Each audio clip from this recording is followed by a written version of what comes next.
So Dan, welcome to my podcast, and I really appreciate you coming on. Yes, sir. Well, I'm glad to you have me on. What's the name of your podcast? If you don't mind me asking. The Mountain of Mastery. So, Gotcha. uh, yeah, the thing behind that is mastery. You know what I mean? Like in bodybuilding, just trying to do the best in life, and then like Gotcha. mountain, just like the climb. You know what I mean? Like climbing up the mountain. Trying to be better. You know what I mean?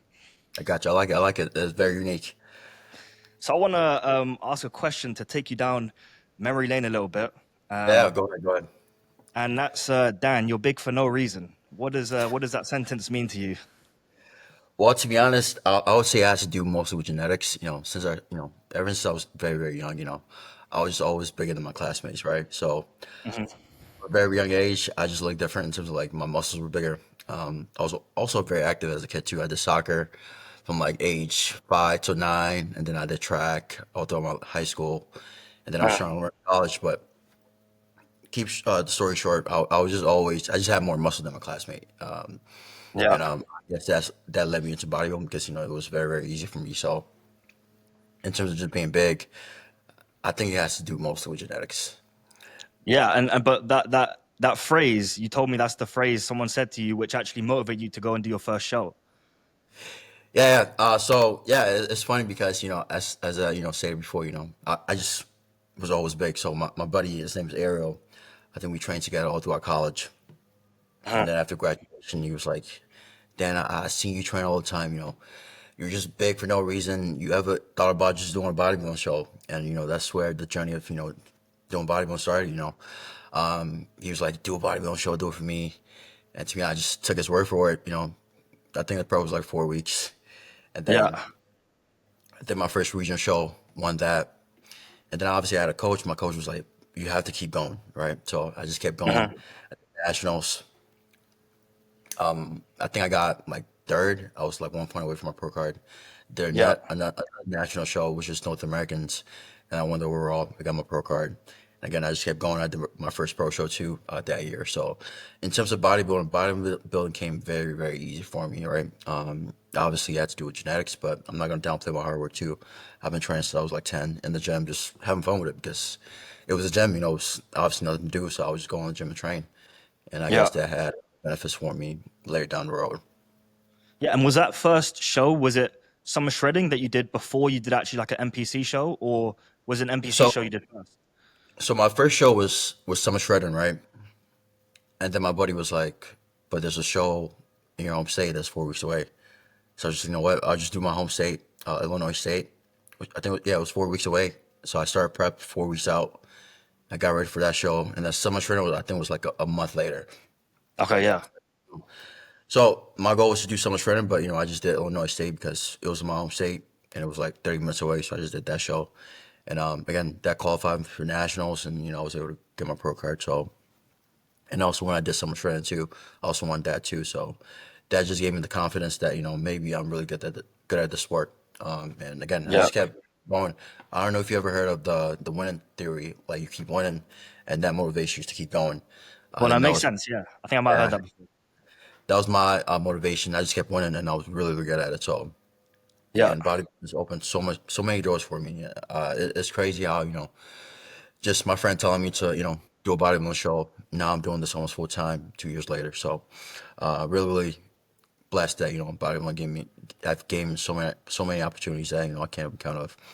Yeah, and I'm curious. So, do you think if your friend hadn't told you that and kind of like pushed you over the edge, do you think you'd Yeah. even have competed once? Like, do you think you ever would have gone down that road? Or Not really, because I was never interested in bodybuilding. I just loved to go to the gym. But my friend, he just kept bothering, do a bodybuilding show, do a bodybuilding show. And yeah, this is when the Alpha was opening. So he was like, "We can get this perfect. You can do your show, and then we can check out Alpha." So, yeah, and that's what we did. It was just like to check out the gym, actually, Alpha. So I was like, what, we might as well do a show and also yeah. check out the. And So then that was the obviously, first summer shredding, like that yeah, was there, and that was the show that you yeah, won the yeah. overall in. That was when Offline opened, and the main Mhm. reason why we did that show, well, me and my friend, was just to visit the gym. And then 6 months later, I moved to Houston because I was like, this is a perfect environment for me to be Yeah, in because everybody's doing what I'm trying to do. So I moved 6 months later, and the rest is history. I'm been here for almost 2 years now. So Yeah, and you stayed here. You haven't gone somewhere else. Like Alpha Land is still the hub where you're mainly training Yeah. at. Yeah, I Yes. mean, it's where all my videos blew up on Instagram. It's in that gym. That gym has brought me so many opportunities. Yeah, it's Yeah, so crazy. that's another topic I want to touch on because so I found out that when you competed in summer shredding for the first time, you only had 500 followers on Instagram. Is that correct? Yes, it was nothing crazy. It was like I had like I think 100 followers. Like I Yeah. was Okay. like So 100. small. Like it Yeah. was really, really small. It was like 200 followers. It was Had nothing you crazy. posted a lot before then, or Yeah, I was pretty much posting almost every day, like because I just like, you know, I just want to share my journey on Instagram. And yeah, again, nobody watched it, but I just kept posting for my sake in terms of like I just enjoy posting, yeah. just making content. And now, some people picked up, but it wasn't a lot of followers. I think I had like 500 followers, and then it kind of picked up to like 1,000, but kind of stayed stagnant for like 2,000, 3,000, and I was there for like almost 3 years. But I just kept posting stuff. So what made you do that? So it kind of sounds like you're really driven from within. Of course, like your friend pushing that direction, but when it comes to just the gym, like you would have been Yeah, doing the gym anyways. It's just you wouldn't have competed. yeah. It was just I don't know. There's just something about the gym that I just love being there. It was just something that came really natural to me. Just look good, and I think the motivation was just to look good and feel good in my body. So I just kept going to the gym. And in terms of just growing up, I grew up watching a lot of anime and cartoons, like Mhm. Naruto and all of that. The physique that you see as a kid that always motivated me to just be in the gym training. Like I'll always be doing push-ups as a kid, and I don't know, the gym just came very, very natural to me. I didn't struggle to go to the gym. I was just always at the gym. Even in college, a lot of people made fun of me that if I had classes, the first thing I did was get ready to go to the gym, eat my meals, and go to the gym, Yeah. and that's pretty much it.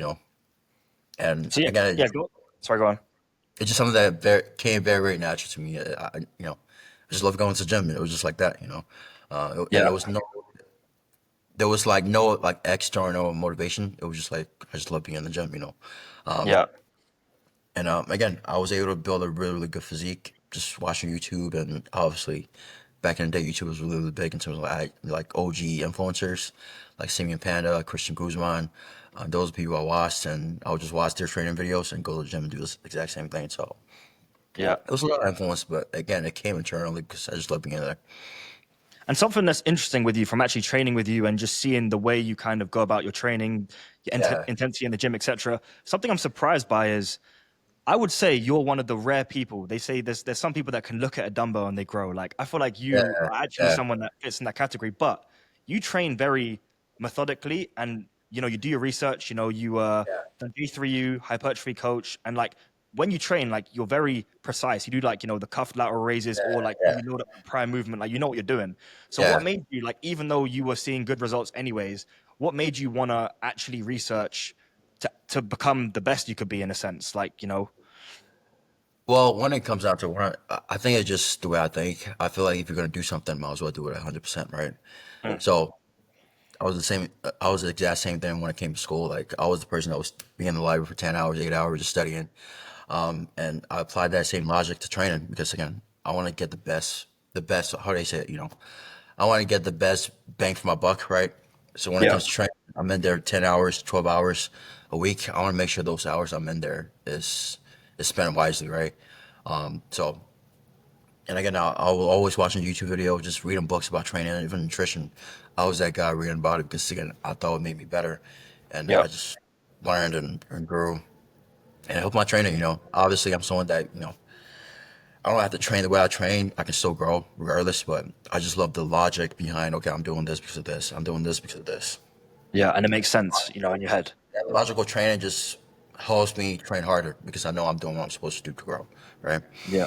And there's someone That's out there who's thinking, like what resources you're saying you read books and like obviously I know that you do J3U and like hypertrophy yeah, coach and Victor yeah. Black. Like what resources have been the biggest, most valuable for you to, train the way you do, think the way you do about bodybuilding?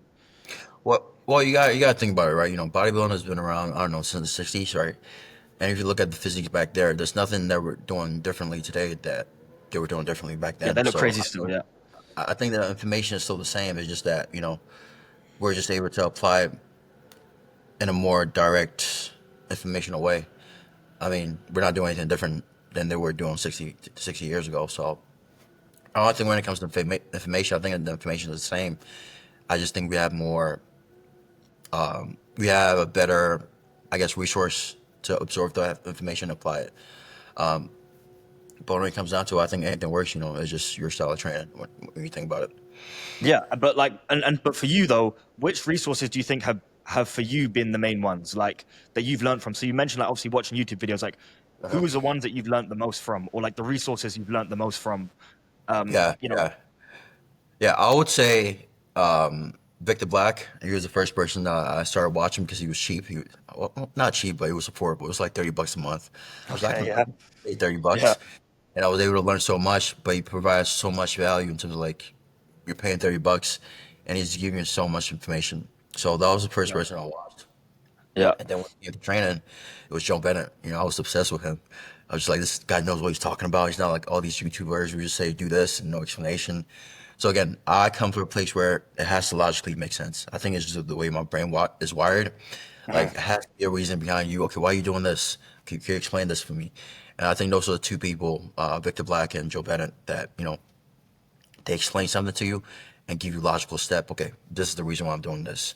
This is the Okay, yeah, reason. And again, it's just the way my brain works. It has to be a logical reason behind why you're doing something. Even with coaching too, like when it comes to obviously getting contest prep or lifestyle, there's a reason behind. Okay, we're dropping this because of this. We're doing this because of this. It's a logical step. I think that's why I majored in biology because there's logical steps behind everything that's in the material. So I just think it's just the way my parents were. I follow people that explain concepts, and it just makes sense to me in my brain. yeah. And And so again, just sorry, go when it on. comes, I'm sorry. When it comes to training, you can train any way you want. You're still gonna grow, right? As long as you train hard and put an Well, effort. some people out there they're gonna say no, not for me, Dan. Like not Yeah, like you. yeah. But I don't know. It's just like maybe because obviously I'm like in the pro league, and I see how the people train. They don't have a specific way of training. Yeah, because you've seen like a ton of different people, like now that you've Exactly. met them and traveled, etc. And Exactly. yeah. So taking a couple steps back, actually going to the background, like so you've been an athlete pretty much your whole life, Pretty and much. you actually have a really interesting story because you moved from Nigeria to the US, Chicago at 10 years old, Yeah. right? So were you an athlete, in Nigeria already, and then you took that mentality and everything, and it's just kind of snowballed since, or did it really was it America that you kind of you started competing in soccer and athletics, you were saying? Well, when it came to obviously, growing up, I was just always active. As a kid, I think everybody was active. You play soccer with your friends, but I wasn't like into any sports. But Mhm. obviously in school, we did activities such as soccer. I think soccer was the main thing I did growing up, and that was what I wanted to do. When I came to the States, but I was just a normal kid. Run around, play sports, have fun. But it's when I came to the States that's why I wouldn't say that's when things changed for me. Because even coming to the state, I did soccer. I ran track. I did cross country. Just the normal teenage years I just had. I think it wasn't until I reached my 20s, 22, 23, and so I started chasing bodybuilding. That's when things started changing for me. But Yeah. I just love myself as a regular kid, to be honest, instead of being gifted, if that makes sense.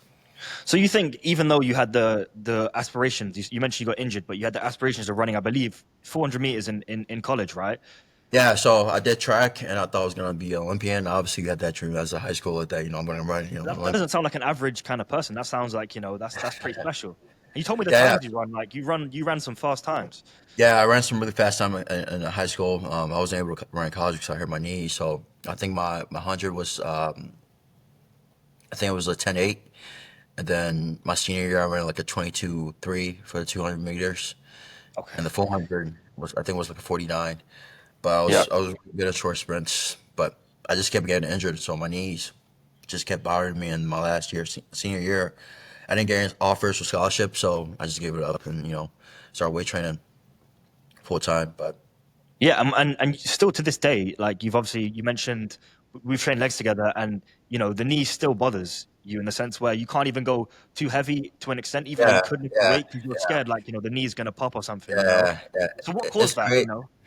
I'm not sure. It might just be genetics. I don't know, but ever since like growing up, I just have always had knee problems. Mm.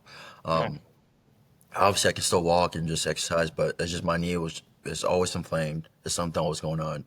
I probably have to get it checked out, but I just always have knee problems. But it never hindered me, to obviously, stop training. I still train hard as best as I can and manage obviously the injuries.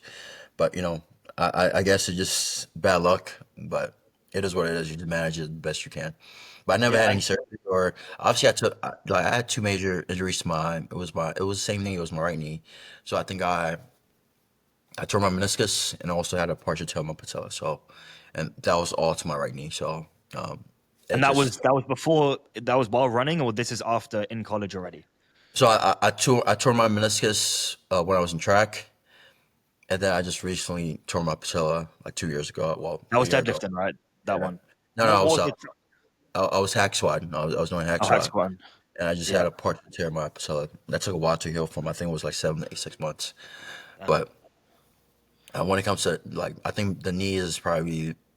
I think everybody has knee problems, but mine is just like the worst in terms of like bodybuilding because again, as a bodybuilder, right, you need your legs to grow, and if you keep having injuries, it's gonna obviously set you back in terms of like being able to grow. Yeah. So an interesting question for you is, how Yeah, do you view genetics? Because I think anyone, no one's going to argue that you don't have crazy genetics, especially, yeah, yeah, probably the craziest back I've ever seen in person. You know what I'm saying? yeah, Like, yeah. but then again, like, you mentioned with the knee, like injuries and stuff like that. Like, if you just have weaker tendons or something, that's also genetic. So, do you Exactly. view yourself like in some ways you're super gifted, and then in some ways it's like, man, like, I'm not Yeah, gifted in the knee injuries. Like, how do you view how yeah. gifted you are in genetics? Well, I'll say this: when it comes to the upper body, I'm like an open bodybuilder, and when it comes to the lower body, I'm like a physique. And that's just because like my bone structure is really really small, and obviously as a bodybuilder, right, visually it looks better with smaller joints. It just gives you that overall bubbly look.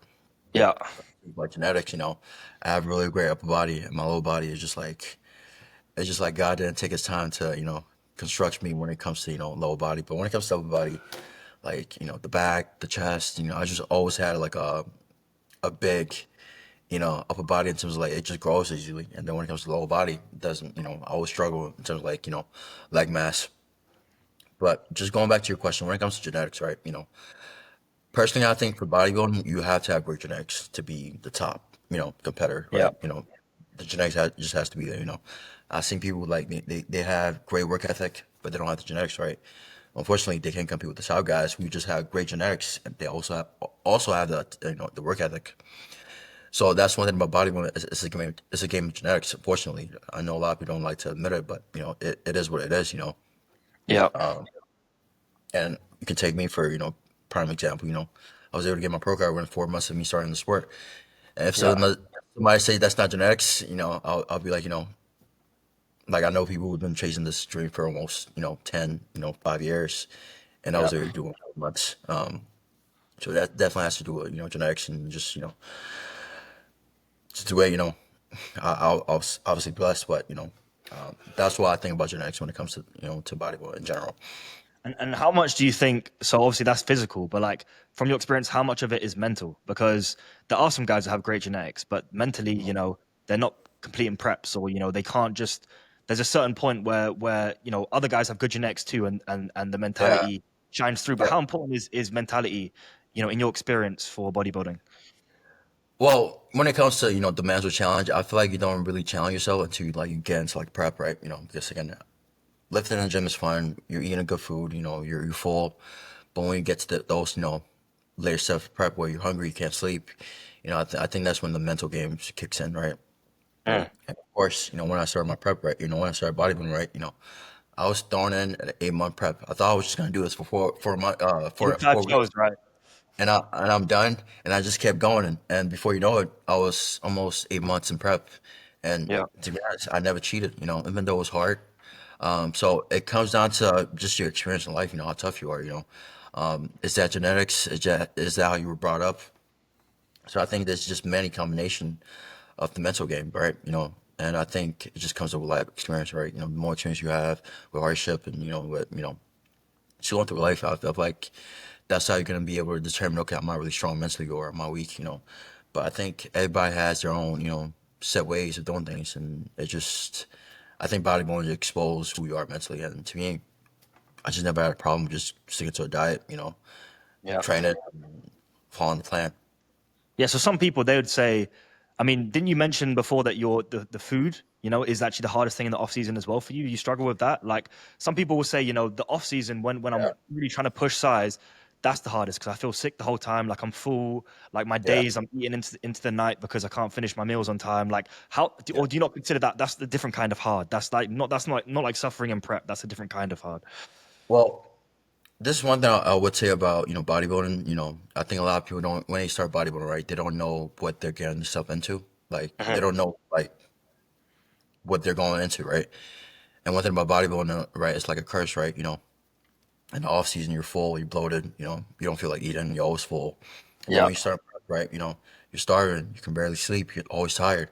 So it's like Yeah. two extremes. And I feel like a lot of people don't understand that this is what you're signing up for. What was your kind of preconception going into it? Did you just think like, oh, they just get ready for a show, they just take it a bit more serious before the show and they win, or like what did you think? Well, like I was just really naive, like in terms of like, oh, I'm just training, I'm just dieting. Like it was never hard for me because I was just like, huh, I'm just that type of person. Like I really don't care. I'll just do the work. Yeah. And it was never really, even when it comes to even getting ready for a show, it was never really hard for me because like I'm someone that I could get in shape really easily.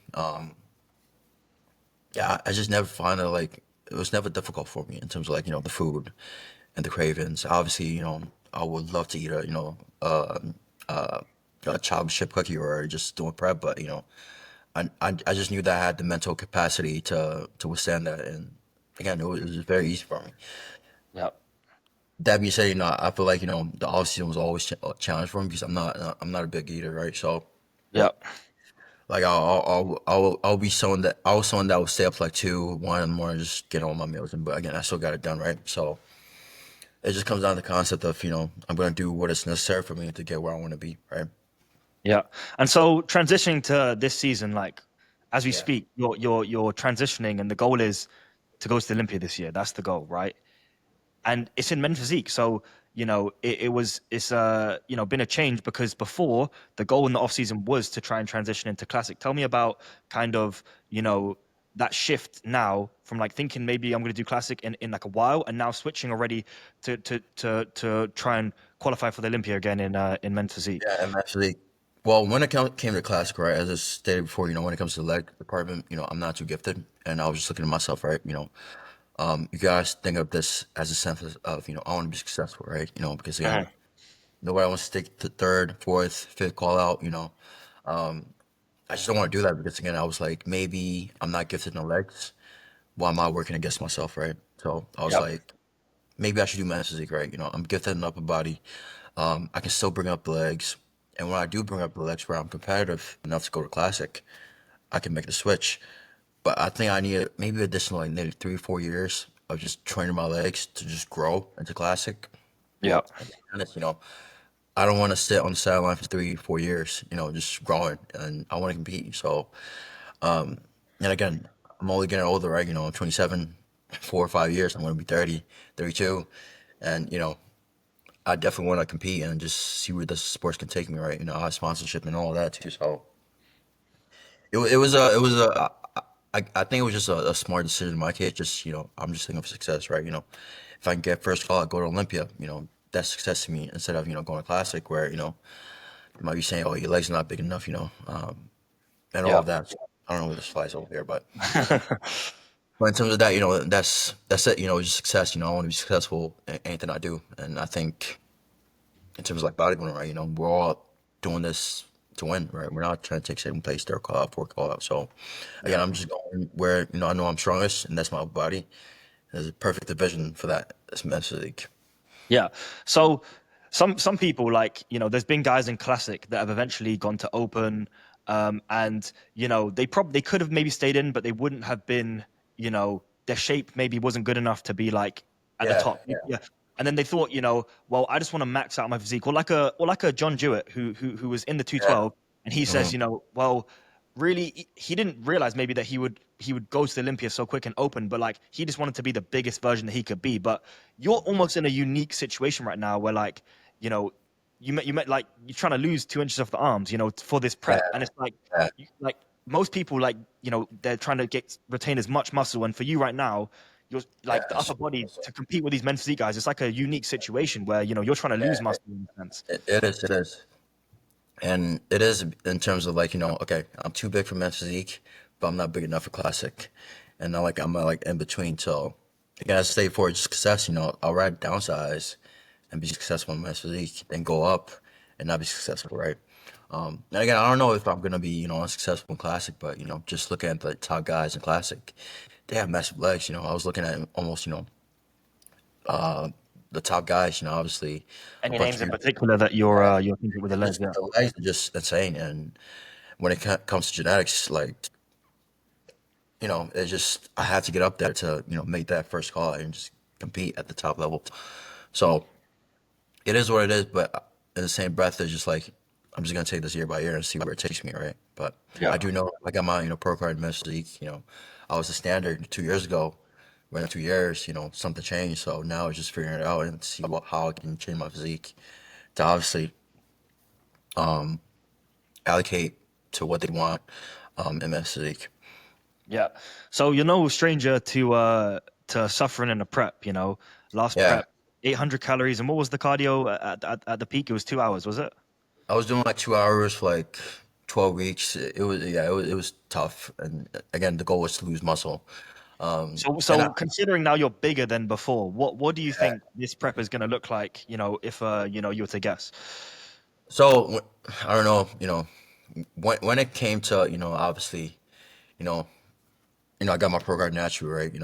It's funny because I was perfect when I was natural. I wasn't too big. I wasn't too Yeah. small. But as a pro, when you think of being a professional, you want to compete. I gotta take whatever the pros are taking, and that was my mindset. So I think I started my first cycle after my first pro show, and I wasn't taking that much. It was pretty much PRT. And again, this is where the aspect of genetics comes in, right? I'm just a person that just grows easily. So I think I put on almost 10 to 15 pounds of muscle. And then when I came back, they were like, "Oh, you're too big." So right now, what we're trying to do is maybe just pretty much go back and be natural. So I kind of downsized a little and just built from there. Yeah. But Yeah. it just Yeah. again, the standard is the standard, and when it comes to men's physique, it's just that Ryan Terry. And again, I do know I just look like a freak in terms of like met. When I wasn't say last year, I was just too big in terms of like it doesn't look right. In men's physique. Yeah. So kind of talking about that a little bit. So just some background on me seeing your journey. So I went to Alpha Land in December 2023 just to check it out, and I moved Yeah. there like basically a year later. And I think I remember seeing you in the gym, but I just noticed because I saw people in the gym, etc. And Yeah. then it was a couple months later. You must have been prepping for, I believe, the first show was Alicante, or was that not the first show? It was Tri-State in Georgia. Tri-City in Georgia, I and did start my prep. I started my prep like November 2023. So I was getting ready to, do my show and start stripping down fat. So I yeah, started and prep then November and then, I didn't end prep until like July 2024.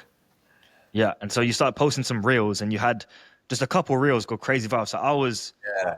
I was either out in Santa Barbara or in the UK, and I remember just seeing like, no way, I recognize this guy from back then, and he's Yeah. looking crazy. So I was actually keeping up with you going into your prep, and obviously you met Aaliyah now, and I was saying to her like, look at this guy, like, nah, he's Yeah. gonna he's gonna win the Olympia, you know what I'm saying? And like Yeah. going to that show, and there was a lot of hype, etc. Can you tell me Yes. about like how that was for you, kind of maybe having like a lot of hype and then literally being told you're too big? Like, were you when you're standing up there, were you shocked? Like, how did you feel when you weren't in the middle, of that call out in the first show? Well, if you think about it, right, when I started bodybuilding, right, I was just a regular guy, right? Again, I wanted to go to grad school, and my buddy was like, do a bodybuilding show, and then I was like, hey, I'm actually good at this, so I moved to Houston. But in the same breath, even though when I moved to Houston, I was still a regular guy, right? I was working almost 80 hours a week, just trying to provide and survive. Also, I was doing online coaching, so I was just like a regular Joe. And then I was just like, ugh, I'm a pro. I feel like when you get a pro card, right, it's like this obligation that you Yeah. have to compete. So that was what was in mind. I was like, I got a pro card, I have to compete. And I was just like, you know what, man, I'll just compete and see how it is. Like I wasn't really even thinking about Olympia. I just like I'll do a show, and if I do good, I do good. But then, I was sitting down in my living room and I was just watching the prep. I was just like, I'm sitting down watching other people prep and post their video. Why am I not doing the same thing? So pretty much I hit up my videographer. His name is Izzy. I was just like, I don't want anything crazy, just something small, just, little videos, little pictures. So I can just post on my Instagram. And we did that. And, I think we posted one reel. We shot one reel and I just posted it on my Instagram. I was like, I didn't think anything of it. And he hit me up. It was like, bro, this video is blowing up. And then, and that's how I started, just one video. I think it got like 4 million views. And then all these news reporters, right, they start picking that up too and posting, on that channel. I think Hart McGrath, I don't know if you know him, but he's a really, really big men's physique reporter. And he was the one that just took interest in me and started posting me almost damn near every day. And that Yeah. got traction. People started knowing about me. And, I think that's, pretty much what gave me a chance or as they say, my breakout year. And that was just because everybody saw that video and they started posting it. And again, I look crazy, in terms of like it was something new in terms of like men's physique. Yeah. So did you, when you were going to the shows though, did you like, what was your mindset? Was your mindset then, okay, well, these pages are hyping me up, but like, I'm just going there and I don't really have any expectations. Or were you like actually thinking, obviously the goal I'm sure was to go to Olympia, right? But like, so Yeah, how was that for you as it kind of unfolded? Were you gutted? Like, surely, you were maybe, not like, you definitely weren't happy to be going there and then, not maybe getting the placing that you yeah. expected. I mean, as I stated before, we're all doing this to win. We're not trying to take second place. Obviously, when I didn't win, I think I got like, I think it was first call, and then when I did my second show, it was like third call out, something crazy like that. But I wasn't really disappointed because I knew I was still a rookie. Again, this was my second pro show, or this was my rookie season, right? So it was my year after I got my pro card. So I wasn't really disappointed, but obviously when people's telling you, "Oh, you're gonna go Olympia," you have the genetics, you're gonna believe it, right? So I was like, you know what is the reason for me not believing that I can make the Olympia? So that was my mindset. Okay, I'm gonna win the show. I have the muscle, I have the work ethic, I have the genetics to win. So when I didn't win, I wasn't like too sad. I was just like, well, I'll keep trying until I make that goal a reality, right? Again, when it comes to bodybuilding, right, everybody's trying to qualify Olympia as the Super Bowl of Yeah. bodybuilding. So I wasn't really like mad or gutted. It was just like I'll just keep trying. And it's funny that you say this. Even when I got my when I was 1 point away from my pro card, that show I didn't know I was doing a pro qualifier. I just thought it was just another show until I was backstage and this guy was like, you're doing like a pro qualifier, right? And I was surprised. But again, when I lost, I wasn't mad. I was just like, I'll keep trying until I get it. And then obviously Yeah. I came back next month and won month American. And I think that's the same thing with trying to go for Olympia. It's gonna happen, but is it gonna be this year or next year? I don't know. But I do know that I do have the genetics to make it up there in terms of like just competing with the freaks or the best in the world. Yeah. Yeah. I think it's interesting also speaking with you how you seem, I'm sure you get a lot like, you're very chill, you're not Yeah, like yeah, super amped up or like very like, there's definitely a lot of bodybuilders out there who are, you know, of course you train hard, but like there's people that like, they're just kind of just probably crazy in the gym and out the gym and like, but as yeah, in more like the mindset, like they want it now or like they're impatient or they're really upset and they're big expectations. And it really sounds like you're like not like that at all. Like you're really yeah, like, okay, well, if it happens, it happens. If it doesn't, I'm just going to keep going because, I yeah, love the sport. Like, but has that always been the case, or is that something you had to work on, to really kind of? Because yeah, you seem so grounded, and you're not getting like worked up or like setting huge emotional expectations on yourself to like compete at a certain level or win by this date. You know what I'm saying? yeah, yeah. I think it's just the way I grew up. I grew up from a really, really religious family in terms of like, I'm Muslim by the way, so, just in terms of like religious background, I think that also has to do with, the way I think. But Like um, faith and trust and trust in yeah, God. faith Yeah, and trust in God and all of that. So I think it's the way I grew up, grew up religiously and, just having, standards and expectation and, and regulations to follow in terms of like God and all of that. So I think it definitely has to do with my, the way I was brought up, and just being patient. I feel like a lot of people lack patience, especially in the age of social media, where everybody wants something, they want it now, and they don't want to, obviously go through the pain and delay gratification. And to be honest, bodybuilding is one of those sports where it's an expensive hobby, right? We're spending loads of money on the sport, and I just think it has to do with just being patient with it too, because again, it's an expensive hobby. So you either have to have a way to support the sport or, you know, just again, just have a way to, support the sport. And I think it has to do, you have to be patient with it. That's what I'm Yeah. trying to say. You just have to be patient. You can't rush the process. Same thing with, trying to build muscle, right? You can't, think year one, you're going to beat everybody where other people have been doing this for years, 5, 6 years they have on you. So it definitely has to do with a lot of patience that you have to actually be good in the sport. So Yeah. that's the way I think too. I've not been in the sport for long, but I do know that I'm willing to play the long game and just put in my time. And if I'm good, I'm good. And if I'm not, no hard feelings. So I'll just keep working. Yeah. Do you see yourself competing in, 5 years, longer or less time than that? Like, what is the runway on bodybuilding for you? Do you have that in mind, or are you taking it just year by year? Well, I mean, this would be I think my third year bodybuilding, so I definitely have a lot in me in terms of like I can definitely do this for the next 10 years and see where it takes me. And also, this is my main source of income too. So this is how I make my money. So either I find a way to make money or I keep doing this to obviously sustain my lifestyle and just make sure I'm good. Yeah. But just think about it, just I feel like I can do this for the next 10 years and still be good. Yeah. So it doesn't sound like you're in a rush, because Yeah, you no have rush. you have the time. Yeah, I Yeah. have the time. And so you moved from Chicago to Houston at how long ago was that? So that was 2022. So three Yeah, years that ago. was So yeah 3 years ago.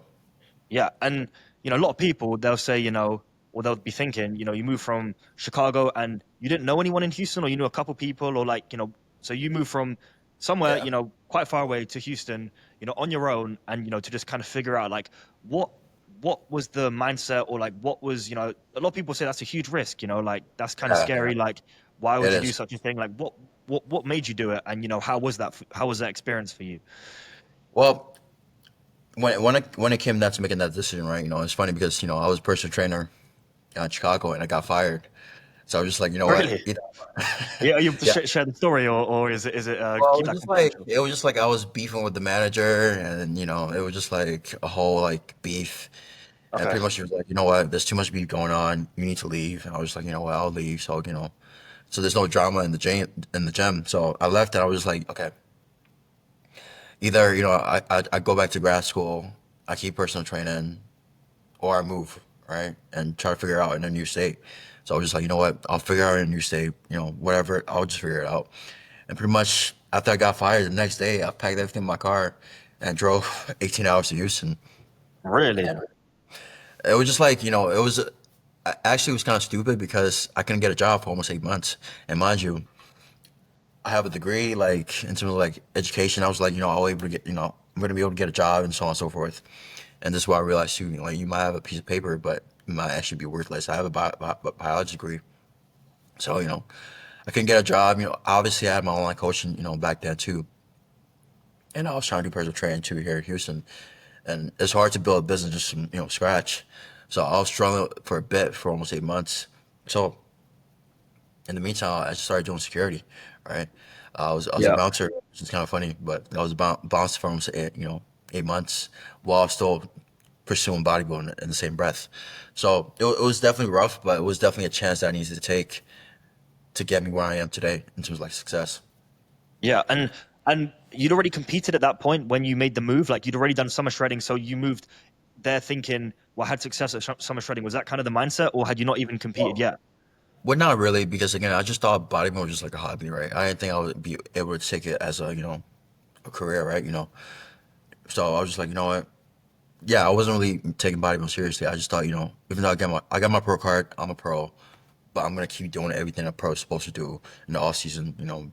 Build more muscle, eat. Like I was still doing that, but I didn't think like an income. It was a way to sustain myself because it wasn't because Yeah. I was getting sponsored. I was still making my own money into like I was doing online coaching. So I think the pro card just gave me like obligation to act like a pro. Because again, I'm a pro. Like I feel like when people get that pro card, the mindset is a little different, and that's what it did to me. Because okay, I got my pro card, I gotta act like a pro, And also I had a coach too, but so he was forcing me to, do what I'm supposed to do as a pro in the off season. Yeah. But other than that, I just moved to Houston just in terms of like, I see a lot of people doing fitness here. It's gonna be a great environment for me to just be around those people doing, what I'm trying to do, you know. Yeah. And Alpha is a great gym because you have so much young people chasing their dreams, doing the same thing in terms of fitness, and just being in that environment it just affects you in some type of way. Yeah, and so you said it took you 8 months to get the first bouncing job, or how long did it take you to get that job before like kind of, and you did online coaching at the same time, but like you said Yeah, 8 months there, like what did that look like? Because some people they'll be thinking, he made the move, and like look at him now, it's probably easy for him. You know what I mean? He just figured it yeah, yeah. out and like it just worked. But like kind of go into that story a bit more because I feel like people like kind of it'd be interesting Mhm. to hear that. So when it came to moving to Houston, right? I thought, I got my college degree. I'm gonna be able to get a job. Like it's a college degree, right? You value it a lot. So Yeah. and I moved to Houston. Now I started applying to jobs, and a month goes by.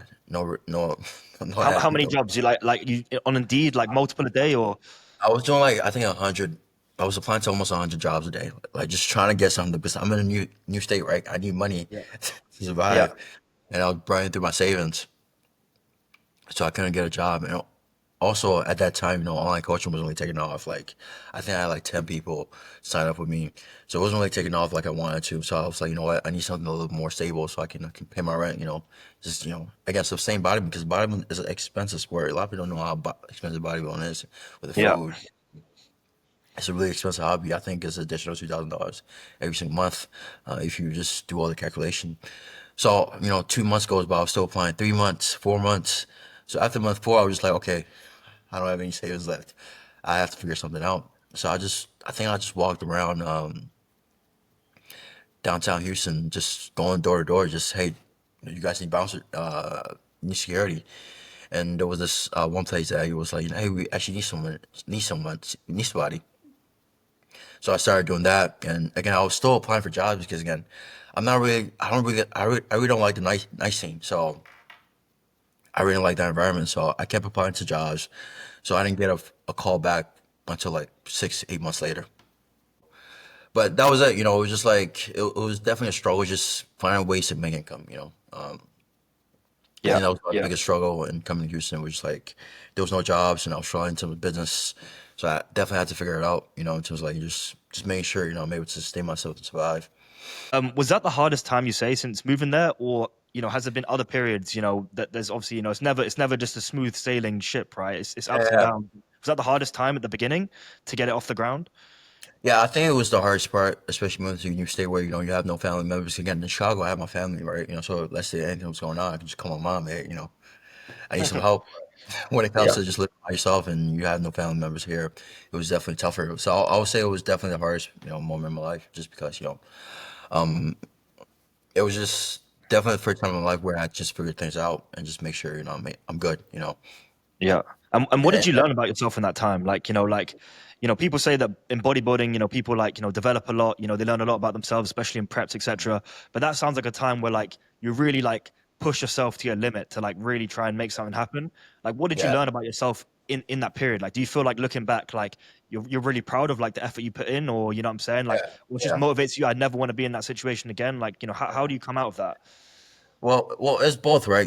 Obviously, you definitely don't want to be in a mental state where you're stressed to the point where you can't do what you're supposed to do. So I was definitely in that time period where I couldn't pay my bills. I was struggling in terms of like financially, but it taught me about just fate, just having faith. That was something about me. I think even since I was a kid, I just always had faith in what I did. Right. I was like, even though it doesn't work now, it's gonna work out tomorrow. So I just kept going. And Yeah. it's funny that you say that. You know, obviously when I started my new job, I was still doing security. So when I got my job, I was working in a lab, just doing lab research. And also at that time, I was younger for prep. So in that time frame, that's when obviously the the video I posted on Instagram started blowing up. And with that comes sponsorship, right? You know, followers, people start following you, sponsorships start coming through the door. So I think I think it was my second video that blew up that, you know, Dark Sport reached out to me and they were willing to sponsor me. Yeah. And that's when everything started changing. It was just like me taking a chance on myself to just post my journey online. And I think a lot of people hate social media, but if you know how to use it right, it can legit change your life like it did mine in almost a week. So Yeah.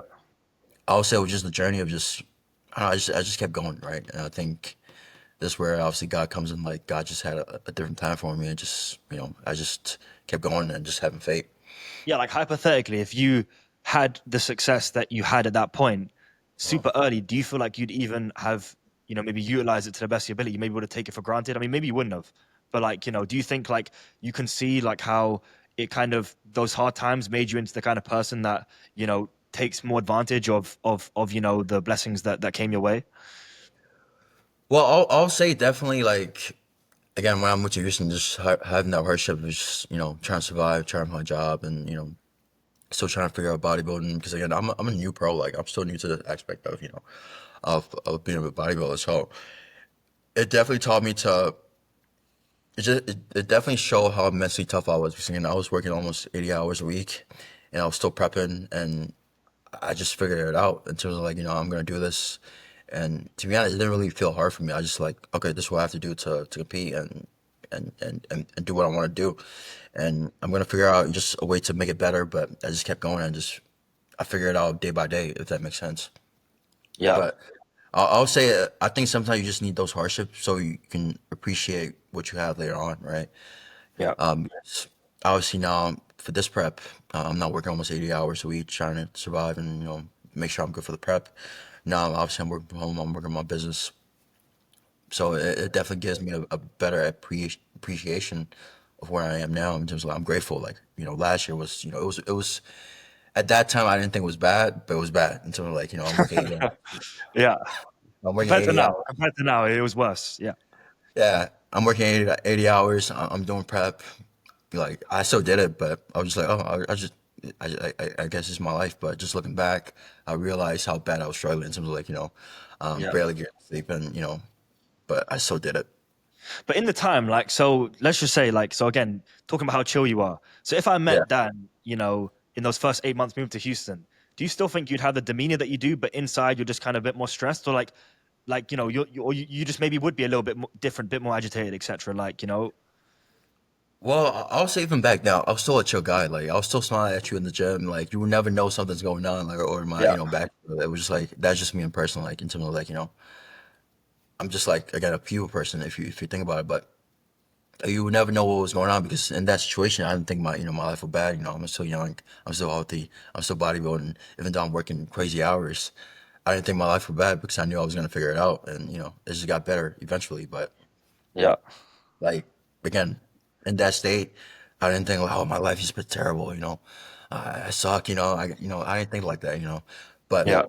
as say for just being this position now, looking back of you know why was it last year, it was definitely bad. But in that moment, I didn't think it was bad.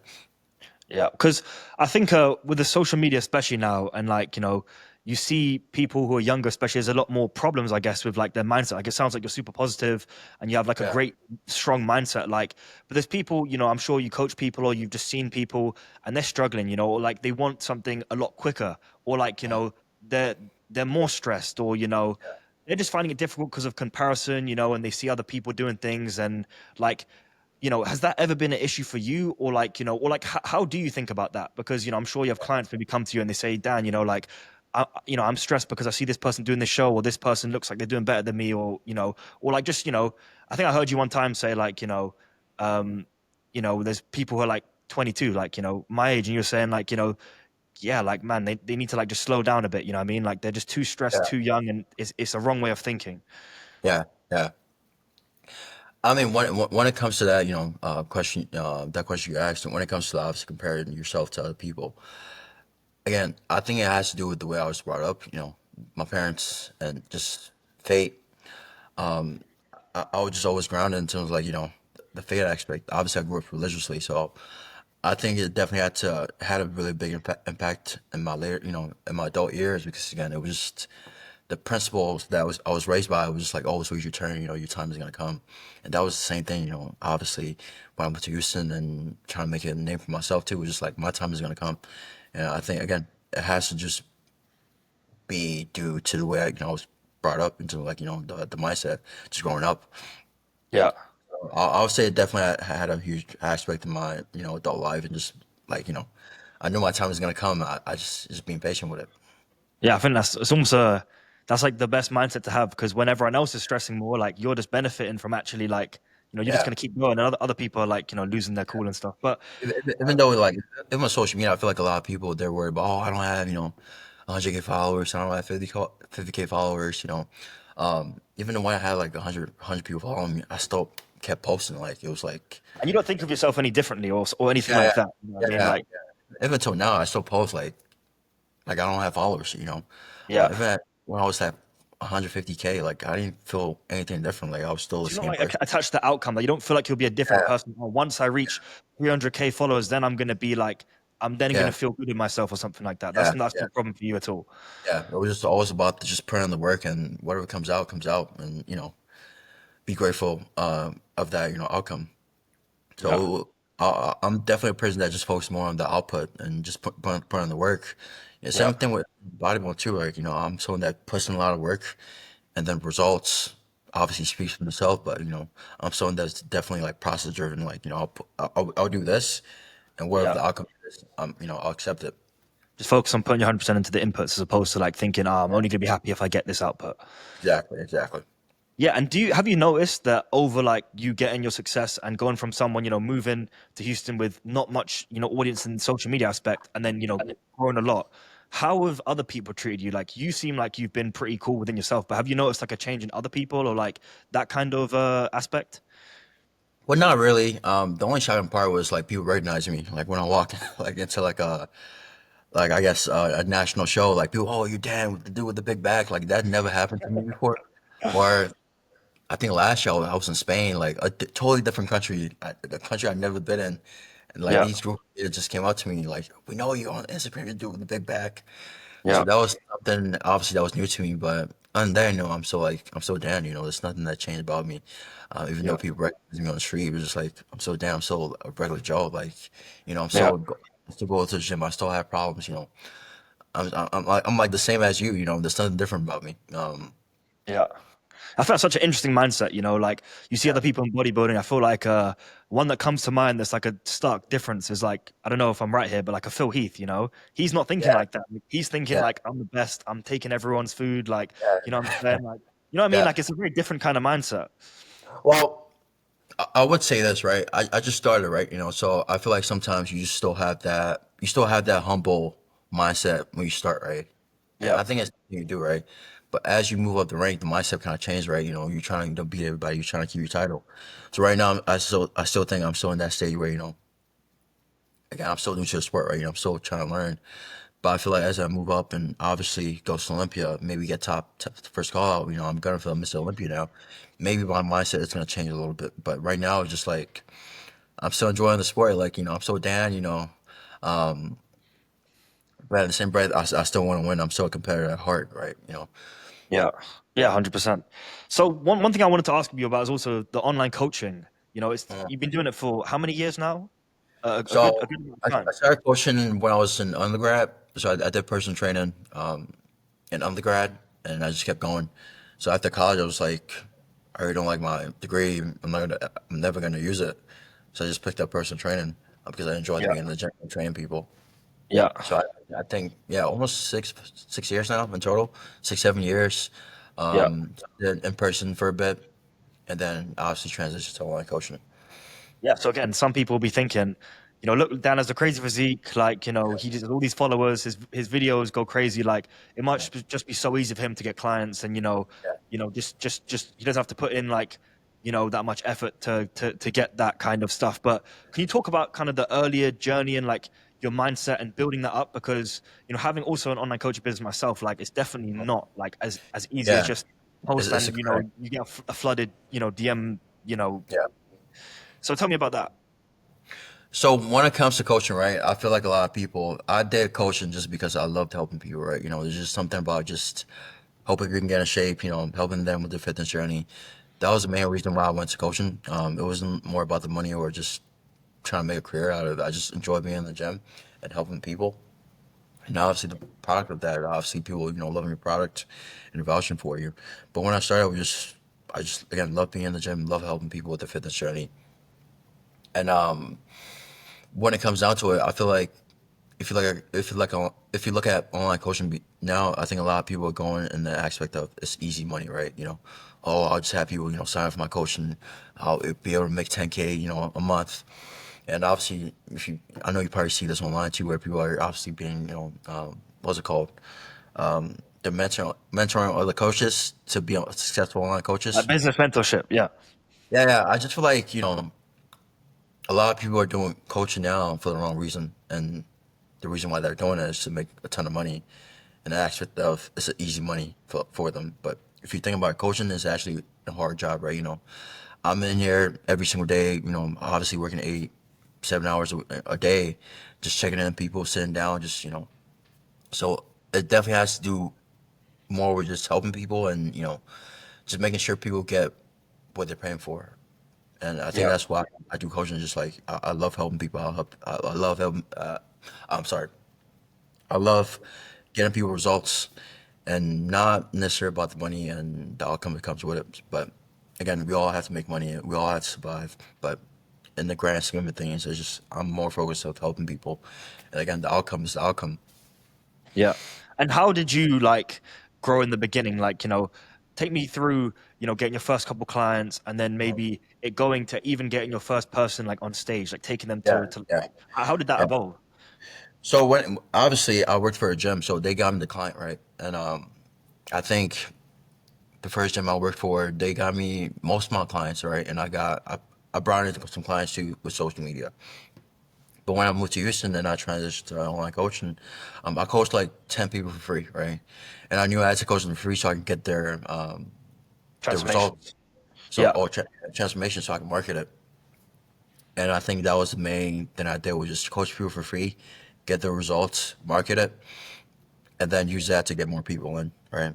And Yeah. again, if you do a good job on online coaching, other people are going to vouch for you of how good of a coach you are. And I think that's how pretty much I build my my coaching business, was just really get everything to obviously the people I'm coaching, and them vouching for me, telling me pretty much saying that I'm a good coach, and obviously be able to bring in more clients. Yeah. And I said, well, I'm a person that I'm driven by principles, or like like data, like it has to make sense to me. And I think Mm. that's what again someone ready for a contest prep is so beautiful, because again there's logic behind it, right? I'm dropping this because of this, I'm increasing cardio because of this, I'm peaking, I'm adding water and salt because of this. So I think that was also the reason why I love coaching people into the contest prep, because there's a logical reason behind getting someone ready for stage. Yeah, even the mindset of someone that's actually, if they're looking to compete, then they're going to tick all the boxes. There's not going to be a problem on adherence Yeah, and like, yeah, yeah, like, because I feel like one thing that some people might be thinking out there if they've started online coaching business is like coach people for free. Again, people might think that's easy, but like sometimes I don't know what your scenario was, but to get people to actually do what you want them to do, or like to do things that are kind of hard, right? Like because they're yeah, not. There's a reason they need coaching. They're not in the best that they could be, and a lot of that is yeah. because they could know what to do, but they just don't do it. So how did you get some of those clients that you were coaching for free to actually take it seriously and kind of stick with the plan that you set them? I think in the aspect of you have to lead from the front, because a lot of people look at me and they're like, "Oh, this guy's like serious, like he like sticks to a plan." And Yeah, I think that I was can't let him down, because look at him. You know what I'm saying? yeah, I think that was the main driver in terms of like forcing people to obviously do what I expected them to do, because I was leading from the front. Like I was setting Mhm. examples. Like I'm in the gym 4 times, 5 times a week. I'm doing my cardio, and like I'll post that online. And I feel like when people see that, they're motivated by that, and it forces them to kind of pretty much be up par with you. And I Yeah, think that's in terms of coaching, like the people who coach have to look up to you in terms of like they respect you, and they admire you and they want to be like you, they want to learn from you. And I think that's the most important aspect of coaching. Like they have to have something they're trying to get from you, either the way you think or the way your training style. That has to have something. So I think for me, the reason why I'm so successful in coaching is just because people just admire, I guess, my work ethic. My form of being consistent in whatever I do. So I think that that's definitely a major key into success, at least for me in coaching. Yeah. And with the coaching, there's the obviously the side which you're talking about, like the passion of helping people and like needing to have the knowledge to actually help the client, like the product side. But would you say you've been like an entrepreneurial, because it is like an entrepreneurial venture, like it's your own business, do you Yeah, know what I mean? it, Like, it would is. you It is. say It is. you've always been like that or had that kind of mind? As in like with maybe marketing or sales or just that kind of thing? Or like would you say that it's just something that you realized, okay, well, I'm good at this thing, the gym, and I have the knowledge and I have the passion and I want to help people. So how can Yeah. I like it wasn't business first, it was the gym first, and then how can I maybe, use this as a business, as a you know what I'm saying? Like was it bodybuilding first and then you realized with that skill set you could help people? Or was it like the business mindset first and you knew that you were gonna have a business? It just was kind of what? You know what I'm Yeah. saying? Yeah. Well, it just depends. So when I grew up in an immigrant family, obviously I'm an immigrant, and my parents are obviously immigrants too. And the way I was brought up was, you go to school, right? You work for somebody, you get a good job, you get a wife and kids, and that's it. Yeah. And I just thought that was never me, right? But again, I still, listen to my parents. I went to school, I went to college, I was trying to get a job, I was trying to go to grad school. But again, I think everything changed for me when I did my first bodybuilding show because it was the first thing I did that I was really really good at, Yeah. and I knew I had a chance to be like all these other people I see on YouTube and on Instagram. So when I did my first bodybuilding show, it kind of gave me like a sneak peek of what my future could be. And when I Yeah. saw that, I was like, okay, maybe I could try this way and see how it goes. And if it doesn't work out, I can go back to the education route and getting a job and working for somebody. But I would say bodybuilding definitely opened my eyes and pretty much gave me that comfort, like, okay, you can do this, right? Because again, I didn't have any idea what I was gonna do. I was pre-med, and I thought I was just gonna go to med school and just be a doctor and I guess live the normal life as my parents stated for me. But I think Yeah. bodybuilding it gave me so many opportunities and like it gave me a chance to do my own business, travel and getting sponsored, Body has done so much for me in the last 2 years. It's crazy that I'm still at the start, and there's just still so much room to grow, and I'm really excited about that. But in the grand scheme of things, like I think bodybuilding was the one that gave me a chance to see the aspect of okay, maybe I can work for myself and not have to rely of maybe getting a job or all that other stuff. I can definitely just be my own person and travel the world and do things on my own terms, if that makes sense. Yeah. So growing up, were you someone that was, because for me personally, I knew people. I grew up in London, and like Yeah. Wimbledon. Have you heard of the tennis before? Yeah. I I, have.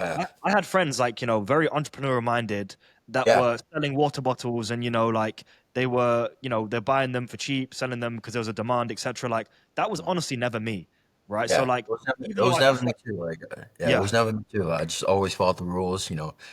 Again, I was just like a good student, as you can say, but I never had that, mindset of, okay, I'm trying to make money for myself and, all of that. yeah.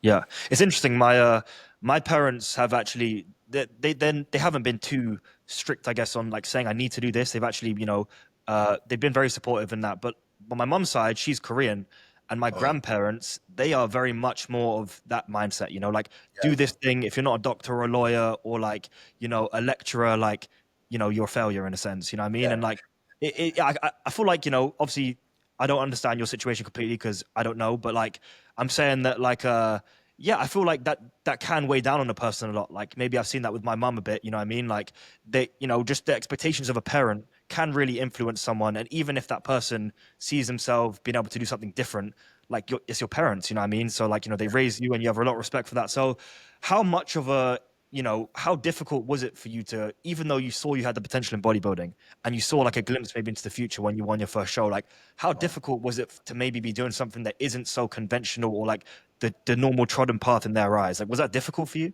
yeah. I mean, it was, when I told my parents, I wasn't going to med school, my mom started crying and she was like, Really? oh, man. this is not the future we planned for you, and um, again, she was heartbroken, and obviously my dad too wasn't too happy that I wasn't chasing med school because again they had this vision of their son. I'm the only boy in my family too, so it was definitely important that their son was leading from the front, and I had like three younger sisters, so that was definitely heartbroken. But in the same breath, I knew that I had to live my life and not let not allow my parents to live my life for me because again, even going Yeah, to into med school, I feel like I did it more for my parents than for myself, and I'm one yeah, of those that if I do something, I'm gonna make sure I finish it, even though I didn't like biology or I wasn't so interested in it. I was challenged by the hard work it took to go through a chemistry test or exam. I just love the challenge, and again, I still went through college and finished it, got my degree, but I knew that I wasn't doing it for me. I was doing it for more for my parents. So when bodybuilding gave me a chance to actually be interested in something that I loved, that's when I saw okay something, and I took that chance, and obviously drop the aspect of being a doctor and just see what I can do with bodybuilding. yeah. Like two questions from that. One, do you think that like you look at the past things where you maybe weren't doing it because you wanted to do it, more maybe for external Yeah. reasons, etc. Like, Yeah. but that's do you see that as like a blessing because that mentality, the way you're raised to like do everything to the best of your ability, whether that was grades, as you're saying, other things, Yeah. like maybe if you hadn't been raised that way, then even if you found bodybuilding like earlier, you wouldn't have the mindset needed to actually do it to the best of your ability. Is that something that you think of, or Well, as I stated before, definitely had to do with the way I was brought up, and something like the aspect of you do your best in anything you do, you give it 100%. Even like doing jobs that I don't like, I was a bouncer. I still did the best I can, but it definitely had to do with just the mindset, and I think that definitely helped me out in bodybuilding too. Just even though I'm not where I need to be, I'm still giving 100% every single day. And I'm eventually gonna get there by just putting in work and just again putting in effort, right? So I definitely think it just had to do with the mindset and just again, as I stated before, the way I was brought up. yeah, and flipping it there, like obviously we're talking about bodybuilding and the mindset to like be the best in that aspect, but like one time you said to me, like, sometimes you're like, you see these bodybuilders, they think it's so hard, but like, it's not that hard in a sense. Like, you just eat your meals and Yeah, like, what are you doing for the yeah, rest of the day? Like, what, yeah, apart from coaching and obviously the bodybuilding that you're doing, yeah. what do you spend your time doing, like outside the gym, like to maybe de-stress or like just kind of not be doing bodybuilding coaching the entire time? You know what I'm saying? Like, what do you Yeah. do? Well, in the aspect of, I would say coaching takes most of my days because again, I will obviously wake up, do my first cardio, do check-ins, go to the gym, come back, do check-ins again. Yeah. It definitely, I would say for coaching, I'm doing like 25 hours a week for coaching. And then obviously, since the career we're doing, it's not really a linear pathway. Instead of like, you have to keep growing. I spend about another 25 hours a week trying to grow my personal brand, right? And then 10 hours a week towards education for coaching. So that's almost 50 hours a week for of work, right? So Yeah. 25 hours for coaching, 25 hours for personal brand, and then obviously 10 hours for education for coaching so I can obviously improve my business and be a better coach. But in terms of like, what do I do with the rest of my time? It's just like, I feel like my days are just filled with, again, either I'm coaching people, going to the gym, trying to grow my personal brand. So, I'll be able to, I guess, have more leads and grow my business. So right now, I feel like definitely at this age at 27, my mindset is, how can I make more money and just make sure I'm good, right? Yeah. For like the So potential future family and stuff like that as yeah, well, right? exactly. So that's what keeps me up at night. It's just like, okay, I want to have a wife. I want to have kids. As a guy, as a man, you have to be able to be financially. You have to have resources. You have to be able to be financially free, and all of that. So I think that's what's running through my mind right now. Obviously, I wasn't thinking like this at 22, 23. But right now, obviously, in my late 20s, definitely the aspect of this, I have to grow. I have to keep moving. I can't rest. I just gotta keep going. Yeah. So from the sounds of it, there's not too much outside of just work. Like that's Yeah, that's the main not thing. not really. It's just like either I'm doing check-ins, I'm going to the gym, and then after I come back from the gym, it's straight to work again, doing check-ins, Yeah. and and videos, playing content. So I feel like if you think about it, it's just like you're pretty much working the whole day, right? No, Obviously, 100%. I feel like I understand that more than, yeah, most people, I'd just say. like this. it's hard to explain, but there's just like this external like clock that's on me right now that I'm obviously trying my best to to manage. But I feel like when I was definitely working a 9 to 5, I didn't have the stress until like external clock because again I'm getting paid every 2 weeks. Yeah. When it comes to obviously owning your own business, you're always thinking, okay, where's the money gonna come from, right? Okay, I gotta market Yeah. myself. I gotta make sure I'm getting clients. So it Yeah. always there's always this external clock that's on you as a business owner, if that makes sense. Yeah, yeah, that's something that obviously people maybe don't understand. They think, Yeah, if you just have your own business, then, oh, you're not in the 9 to 5 anymore and it's easy. yeah, But no, it's like yeah, 24/7 then because, yeah. if you don't make it happen, no one's going to make it happen, right? So Exactly, exactly. I understand what you're saying. And also, So like, it's not that I'm hardcore. Like, I don't take breaks. Like on Sundays or my off days, I definitely sit down and watch TV or play some sort of video games. But yeah, it's just like again, you have to have a way to de-stress. And my way is to de-stress and just stay home watching TV, and maybe go out with friends. But definitely, most yeah. of the time, it's just always work. So a question for you, this is more like a selfish one, you know what I'm saying? Like, Yeah. from moving to Houston myself in November, and me doing long distance right now, I feel like I've definitely met a good couple of people at the gym, right? Uh-huh. But outside of that, like my life, maybe in high school, no problems with friends doing rugby, etc., or in college, around people the whole time, for the first, I'm actually pretty surprised by like it's pretty hard to meet people in a sense where you're doing bodybuilding all the time. If you got you're coaching, and then as you're saying, you know. Marketing, trying to grow your personal brand, like Yeah. how have you dealt with that? Was that something where, I guess a lot of bodybuilders, they're naturally more introverted. So, Yeah. they're not like super extrovert anyways, but, there's got to be like for social aspects, like, is that something you've ever struggled with? You know what I'm saying? Like, getting yourself out there outside the bodybuilding, like strict super and the work, etc. Like, how do you manage that? Well, it comes to it, that's a great question actually, because again, I never actually thought of it because again, I'm such a, I guess, introvert to the point where it doesn't bother me. I love So being you're by so myself. introverted that you don't even think about like, man, like I need to maybe get out a bit more social, etc. Yeah, yeah. It's definitely something that doesn't bother. Maybe because I have so much going on, I just don't like. Okay, maybe I need to go out and just make some friends. Yeah. But again, I made so much friends at the gym to the point where I don't even feel like I'm alone or like I'm not doing enough to bring people No, into my I life. can vouch for that. When we're in the gym, everyone's always coming Yeah, up to Dan and saying, how you yeah, doing, bro? Like, what I'm saying. yeah. So I know that firsthand. Yeah, But at the same breath, I also feel like it's also important to obviously go outside your circle and just meet other people. And maybe it is something I need to work on for I've been here for almost 3 years. And, again, most of my friends are from the gym. They do the same thing I do. But yeah, it's definitely important to, branch out and see what other people are doing because they have other skills that you may lack. So, again, it's definitely something I have to work on. And I don't know if you have any advice, but, I know there's social clubs and, all of that. But other than that, it's just either friends back home that I still talk with, or again, the friends I made in Houston through the gym. Well, yeah, I think something that I was actually thinking about the other day, I was actually talking with Ali about this, Uh, was the fact that, you know, well, I met her in college, right? I was yeah, thinking to myself, if I was in Houston in this same position and I didn't know her, right? How on earth would I like, get myself out there in that sense, in a way where like, if you're doing bodybuilding, you're in that routine, and yeah, like, and I don't want to go up to people in the gym, you know what I'm saying? Like, and then I'm just thinking like, but genuinely, like, I feel like this is just like a universal maybe bodybuilder problem. Maybe yeah. I if you're think in it like a is. job, then there's people in the workplace, but like, I mean, that aspect is like, how on earth do you like meet people? Like, I'm someone that's never struggled with that ever, and now Yeah, like it's like, whoa, like I'm in my box. You know what I mean? That's yeah. crazy. You're in your city and you gotta figure it out. But I definitely think a lot of people they go to obviously is it happy hour. But I truly don't like that too because again you're drinking. I feel like Yeah, I mean, no serious bodybuilder is doing that, right? So yeah, yeah. So it's just like there's definitely has to be another way that you can meet people. And again, I have no ideas to be honest. Other than fair enough.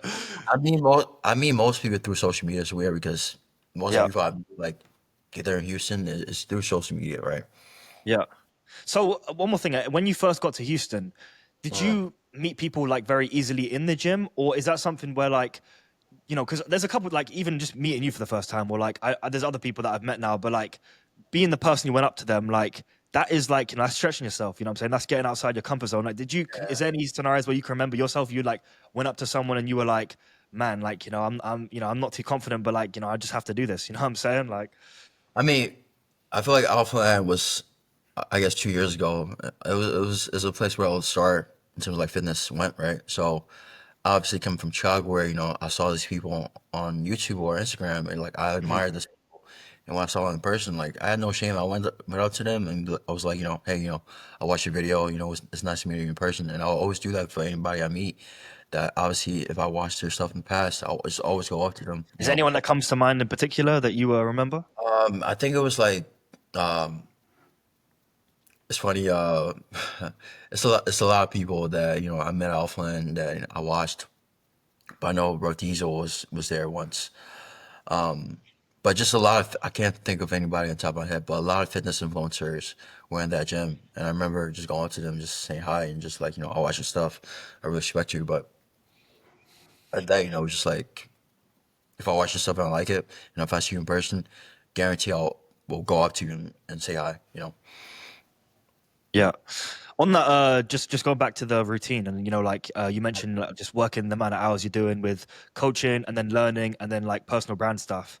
Yeah. How have you find since stopping the job with growing sales at Baylor? Like, how have you find this? This is the first time you've been working for yourself. Like, how has time management been in like your day to day? Like, because bodybuilding, a lot of people they're super like routine, and if you have a 9 to 5, that might not be ideal for bodybuilding in a sense because you have to, it's annoying to prep your meals and stuff. But like, there's a set schedule where like okay, well, I just have to just follow the same thing every day. But when you don't have like a set schedule, have you struggled with like the days look different, or you're very, very much like in the same day every single day, and like you've got Yeah. that pretty locked down? Yeah, I mean, when I obviously it's been almost a year and a half since I quit my job. I'll tell you the first four about 5 months, I was definitely lazy. You're like, nah, like I'm out, I'm out the rat race. You know what I'm saying? No I, need I to. was just like, I never have to wake up at 5:30 ever again. So the first 5 months, I would be waking up like whatever time. Like I think I was waking up like I think 10, 11, just living Yeah, life. But then I came to realization, okay, I actually have to start making money now. And just yeah, actually, yeah, so definitely the first 5 months of me quitting my job, it was just a free for all. I was waking up at whatever time I wanted, yeah, sleeping at whatever time. But again, it was the first time I ever had that freedom. So I feel like you have to get it out of your system. But afterwards, you still have to have some sort of structure. So usually I wake up at like 6:30, do my fasted cardio, do my check-ins, go to the gym, come back. Again, the goal is just now is just to grow, right? So and again, and when you have that external force just pressuring you to, be better, like you spend all your time just trying to grow and improve and make more money and, just set yourself up for life. yeah, So, but definitely the first 5 months, I definitely enjoyed myself too much. It's like I was just doing whatever I wanted. And yeah. if I could not having to, play on someone else's time. Yeah, I think that's interesting. I think there might be a lot of people who have never maybe had their own schedule, like like had their own business where like they kind of set their own hours. You hear people say that. Yeah, Like I feel like yeah, there's like a misconception where like it's, if you've been in school your entire life or education or work, it no, really is like it is different yeah, between like going someone else saying you to be here at a certain time, and then like it's a different muscle where you need to say I'm gonna be at this time, and there's no one else checking. Like you just need to do it for yourself. Like it's a yeah. muscle almost like you need to build or It's something. definitely harder. It's definitely harder because that bed, it stays, comfy. Yeah. Uh, but again, it's just that external force that, okay, I need to make it. Like I need to make money. I need to make my, I have to make income. So I Yeah. think that pressure pretty much forces you out of bed. Yeah. And with the marketing and growing your personal brand, is this Yeah. something where you thought of that from you're posting already for a while, even when you didn't have much traction? Did you have a long game in mind, or has it developed over time into like okay now I'm actively trying to grow my personal brand, or like how has that developed for you over time? Like I can say when I first started posting, I didn't have this grandiose or like this kind of mad master plan in place, but it kind of just developed as it went along. You know what I'm saying? Yeah. I mean, when I started, social media, I just loved posting my stuff online. Like, until like, I guess I just love seeing myself and checking my progress. But I just loved, posting online. It was nothing that, I struggle with. So, I was just for my workout, posting online. And if people like it, they like it. If not, I'll keep posting another one. So there was definitely not this external plan until like, oh, I have this plan that, I'm gonna, market people and market my stuff. It was just the enjoyment of just making content and posting it. Yeah. And have you ever got like, because for bodybuilding content, right, it's pretty similar. The workouts, if you're doing it seriously, like there's influencers that do like a different workout every day of the week, but like bodybuilders, Yeah. they do the same workout every time. So how many Yeah. different it's like the content, like you eat the same food, like, the physique is changing a little bit. Like, have you ever got bored of like posting the same thing every single time? Or like, have you ever thought, man, I need to like do something different for like the marketing aspect to try and grow the business, try and hit it from a new angle? Has that been Yeah. like a stress for you at all, or no? Like you're just happy to post the same thing, you know what I mean? Well, the way I think about it is, not everybody saw that content. So if 100 people like my content, I was like, definitely, if I post the exact same thing, different 100 people is gonna see it. So that's the way I Yeah. think. Try to bypass that, aspect of posting the same workout because to be honest, I do kind of post the same workout. I just maybe Yeah. change the music or change stuff up, but it's pretty much the same thing if you think about it. But the way Yeah. I think is, not everybody saw that one piece of content. The next time I post it, there's gonna be 100 different set of people that saw it. Yeah. Yeah. See, I mean, there'll be online coaches or there'll be people out there in the bodybuilding space who are trying to market their businesses or whatever. Because the interesting thing about bodybuilding, right, with football or soccer or like, other sports out there, obviously you're just getting paid a salary to do the sport. Yeah, But yeah, bodybuilding, it literally costs to like, if you have like an IFB pro card, it costs. And obviously you need to yeah, like figure out your own way to like generate income. So other yeah, people with social media, you know, they're going to be thinking things like, doing like talking head reels or like a B-roll or like different kinds of content if they're posting just their physique and it's not working enough. Has that ever been something where you've like really tried like a ton of different types of content or trying to maybe speak more or like for the personal branding, getting people to know, like, and trust you? Is that something where, you know, um, you kind of had that, you've tried that already? Or do you just see it more as like, it's like the gym, like you don't want to be too crazy. Like you just got to document what you're already doing, and then the yeah, work speaks for itself in a sense. yeah. I mean, the way I try to think about it is just taking one step at a time, right? As you said before, you just again just doing what I'm supposed to do. Well, doing the daily aspect of I'm bodybuilding, right? And again, just recording it, right? I'm not too much stressing about it because I know again it's gonna come, but again, you just gotta take it slowly and just build out because again, if you do it too fast, I think a lot of people burn out. Yeah. So right now I'm just taking day by day, and obviously I'm still getting ready for a show and all of that aspect. But again, I'm just trying my best in terms of like I'm not rushing it, and again just doing what works. And right now, what works for me is just post my physique. Obviously, doing a little bit of talking heads and the workouts, but definitely I do need to do more. But right now, just like I'm doing my best in terms of like I'm still new to this. I'm still trying to figure things out, and Yeah. again just taking it day by day. Right, I'm not rushing too much. Yeah, there's guys in the gym that we both know who are like getting millions and millions of views and everything, and they've kind of hacked like the viral kind of. And do you ever Yeah, think like for marketing your business, you think, man, like I should take a page from that book, you know what I'm saying? Like or like, well, viral marketing has never been the thing for you because if you just have the physique and you just you have you don't need to do anything too crazy. Like, do you think almost the yeah. people doing that they're trying to compensate for something they don't have in a way, or? Well, not really. I don't think that way in terms of like, what works for them works for them. I'm just trying to figure out what works for me, right? So if it's just taking it day by day and months by months just to figure it out, I'm willing to do that.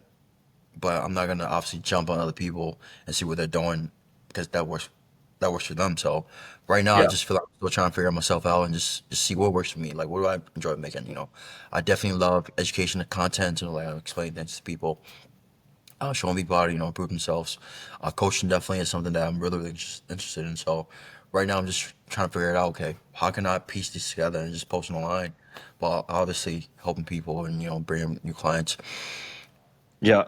Do you ever feel like you've said the same thing? Like, because bodybuilding, there's not, progressive overload, there's a certain number of exercises and the same kind of workouts. Do you ever feel like, I've already said this before, like, or do you just think, yeah, because other people haven't seen it before, I can, I'll just do the same thing again and again?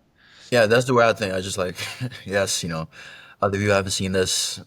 My goal is to get 100 new people to see this, right? So Yeah. again, doesn't I think that mindset, just having a click in that mindset helps you a lot in posting content.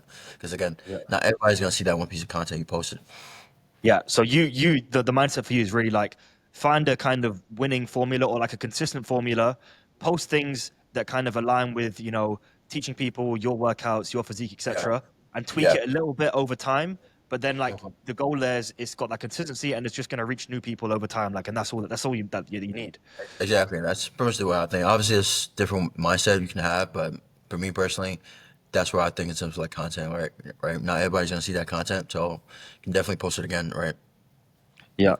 One more thing that I wanted to touch on is travel and what that's done for you. You know, one thing that you've mentioned that you wanted to that you want to do in the future, you know, you've already done is travel. Like, you know, for Yeah. competing and just seeing the world, etc., and being able to bodybuild like in different places. Like, can you tell me about like where did that come from? Like, have you always wanted to travel to different places? And, you know, would you travel for not just competing, just to like maybe do content with other people, or just to just try different places, or kind of what's your mindset on that? Yeah, so when it comes to traveling, right? Growing up, like obviously, we're just being a low income. My parents were obviously they didn't make a lot of money, so that meant we couldn't travel or even do anything special. So definitely as a kid, like I didn't go anywhere. So as an adult, I definitely want to have that experience of just traveling the world and seeing the world.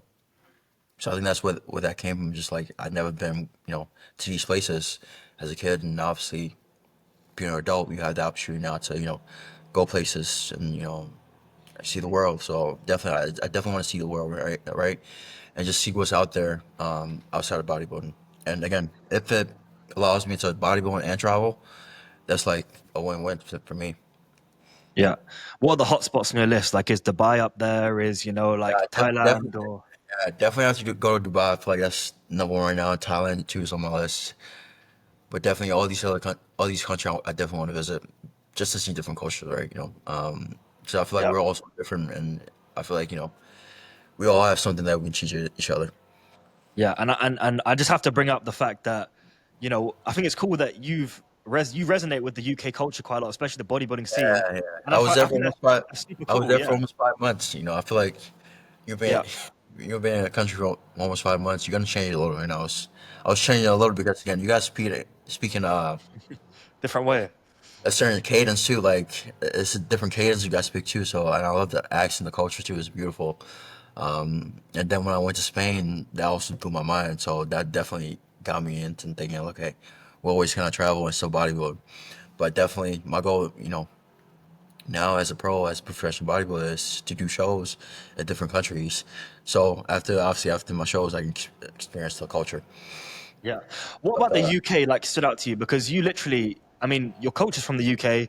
You've met a lot of yeah, people. I don't know if you met a lot of people already, you knew them before, and then you just met them in person in the UK, or like, how did that come about? Because the UK scene of bodybuilding, like, it's a lot smaller than I think the US, but like, they're yeah, really yeah, serious. You know what I'm saying? Like, yeah, so yeah. yeah, They take it seriously. I was just surprised in how like dedicated they are to sport, right? And you definitely don't have that. I won't say we don't have that culture in the U.S., but in the UK, you can definitely see that these people don't mess with them. Like they're about yeah, they mean business when it comes to bodybuilding because they're so particular in terms of like they eat at a certain time. They're dedicated to the sport because again, it's like a craft to them, right? And they're trying to master the craft. So just being in that environment definitely, gave me, motivation to again just chase this, a craft to the best of my ability in terms of like, bodybuilding. yeah. But the UK is just like the mindset is different, like the techniques, like they're just everything just like nailed to a T, like in terms of like bodybuilding down there.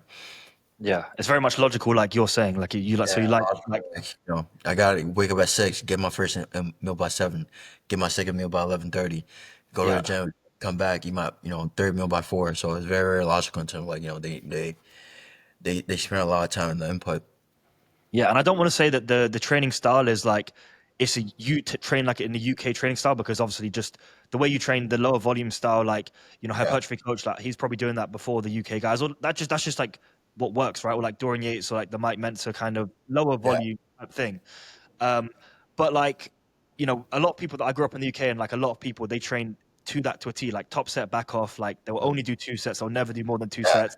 They lift a stupid amount of weight and they get very fat in the off season. yeah, Like that's a yeah. very like UK thing. But how did you meet the coach or like what made you go from like you know for a UK coach? Obviously not having lived in the UK or you know So one of my buddies, his name is Kyle. He was getting coached by Ross, which is again Kyle was from he's from Ireland, and then he moved to UK. yeah He moved to the US. I think 2 years ago. So I just met him in the gym, and we were just talking. He was like, "Hey, Ross is my coach," And then I was pretty much just asking him, about the process and the way he coaches. And then Ross came to the States to visit Kyle, and again, I just loved again this logical aspect of the the way he thinks, and that's how I was able to get with him. But again, when it comes to coaching, right? As long as you have a logical way of, okay, I'm doing this because of this, I'm doing this because of that, and I'm able to understand it, I'm pretty much sold, right? So yeah, Ross is probably one of the most, again, smartest when it comes to like logical explanation and just knowing his stuff. I think Ross definitely represents that in terms of like, his knowledge. Yeah, 100%. Well, I feel like that's my questions wrapped up, and I just want to say, obviously, appreciate you coming on the podcast again. For Yeah. anyone listening, where can they find you to reach out to you or kind of keep up your journey, etc. Well, it's funny because my name on IG is IBB Pro underscore Dan. And I know the first thing people do is when they get their pro card, they have to put the IBB. So Yeah, pretty much yeah. I still followed, I still followed that trend in terms of like, this IBB in my name. I have to change that by the way, but you guys can find me I at, mean, it's prestigious in the bodybuilding world, so people can yeah. understand, obviously. But You guys can find me at IBB Pro underscore Dan, and that's pretty much on my social, YouTube, Instagram, TikTok. I made it all the same, but I am gonna change it. Just stay away from that, IBB Pro accent of putting your name tag. yeah. Well, anyways, it's been a pleasure, and yeah, I Yes, think sir. it's been a good podcast. So take care. All right. All right. Thanks for having me. Okay. Bye bye.